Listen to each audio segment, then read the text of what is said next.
Ce sont des monuments historiques devant lesquels nous passons tous les jours. Des vestiges de l'histoire, comme le char Duguay-Trouin, mais savons-nous vraiment ce qu'il représente? J'ai toujours habité Dijon, j'ai jamais lu la pancarte qui était en dessous. Oh, il a servi, oui, il a servi exactement, je sais pas trop quoi, parce que, vous savez, moi j'ai jamais eu l'occasion d'aller m'approcher, si vous voulez. Alors pour remédier à cela, la ville a mis en place une carte interactive. Grâce à des indicateurs de couleurs, il sera possible de découvrir les lieux emblématiques de la ville, de la guerre de 1870 jusqu'au conflit algérien.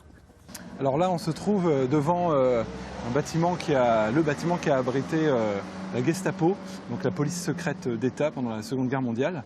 Un bâtiment réquisitionné en août 1940, un lieu de torture aujourd'hui quasiment oublié par les Dijonnais. On peut très bien passer à côté sans se rendre compte véritablement de ce qui a pu se passer à l'intérieur de ces murs.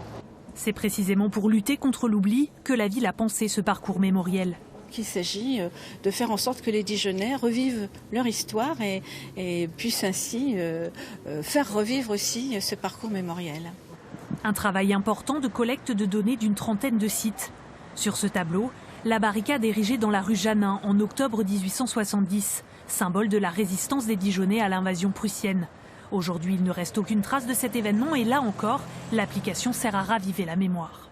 C'est un acte quand même qui est relativement célèbre dans l'histoire de la ville, mais néanmoins il est certain que bon nombre de Dijonnais à qui vous poserez la question ne sauront pas forcément qu'il y a eu cet événement dans la rue Janin. Ce parcours mémoriel doit s'étoffer dans les prochains mois grâce aux contributions des habitants.